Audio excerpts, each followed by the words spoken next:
Welcome back to Factful Finance. Let me ask you something. Have you ever thought about how your financial decisions today could shape your future? For millennials in their 20s and 30s, the choices made now could mean the difference between financial freedom or playing catch-up in your later years. It's an exciting yet critical time for building wealth, and yet many are uncertain about where to start. In today's video, we're diving deep into investing in your 20s and 30s. I'll show you why now is the best time to get started and give you a roadmap for building a future where money works for you. But before we dive into the numbers, here's a quick disclaimer. The content we're covering is for educational purposes only. We're sharing general guidance and financial principles, so if you're looking for personalized advice, make sure to consult a financial professional. All right, let's get started. Now, let's talk about why your 20s and 30s are the perfect time to start investing. Think about compounding, money growing on itself over time. Starting early gives you an incredible advantage. For example, if you invested just $200 a month from age 25 with an average return of 7%, by the time you're 60, you'll have almost $400,000. But if you wait until 35 to start, that number drops to just over $200,000. That's a difference of nearly $200,000 by simply starting 10 years earlier. Let's walk through some of the key investing strategies that can help you unlock this growth potential. 1. Start with your emergency fund. I know, it's not the most glamorous step, but before you even think about putting money into investments, make sure you have an emergency fund. This is your financial safety net. A good rule of thumb is to set aside 3 to 6 months' worth of living expenses.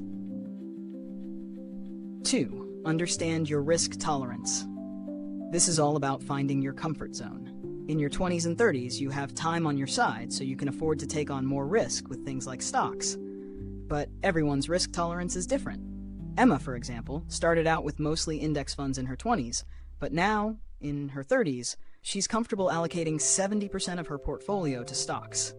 It's all about finding the balance that works for you. 3. Diversification is key. You've heard the phrase, don't put all your eggs in one basket. That's because diversification helps protect you from market volatility. Spread your investments across stocks, bonds, real estate, and maybe even alternative assets. Ben, for instance, split his investment portfolio between large-cap growth stocks, bonds, and a small portion in real estate. As a result, he's insulated against market fluctuations. 4. Use tax-advantaged accounts. Take advantage of tax-deferred accounts like your 401k or Roth IRA.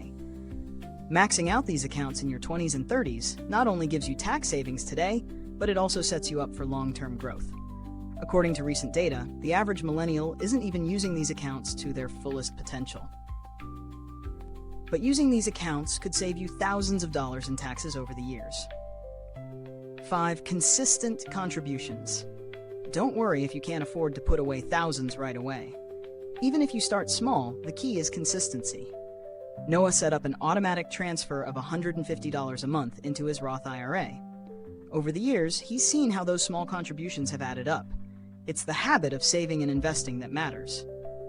Now you might be thinking, okay, but how do I actually pick the right investments?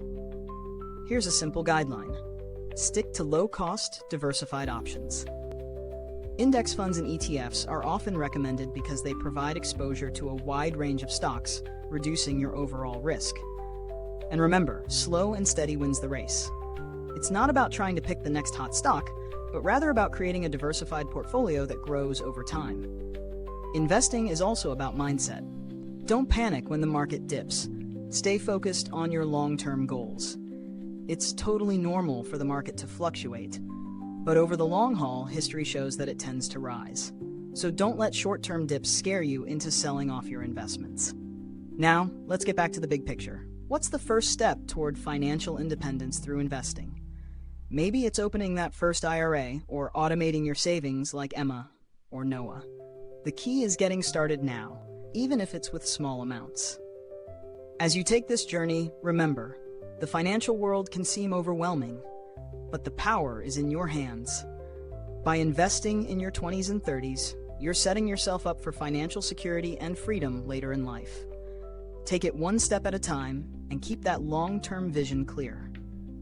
What's the first investment strategy you'll implement in your 20s or 30s? Let us know in the comments.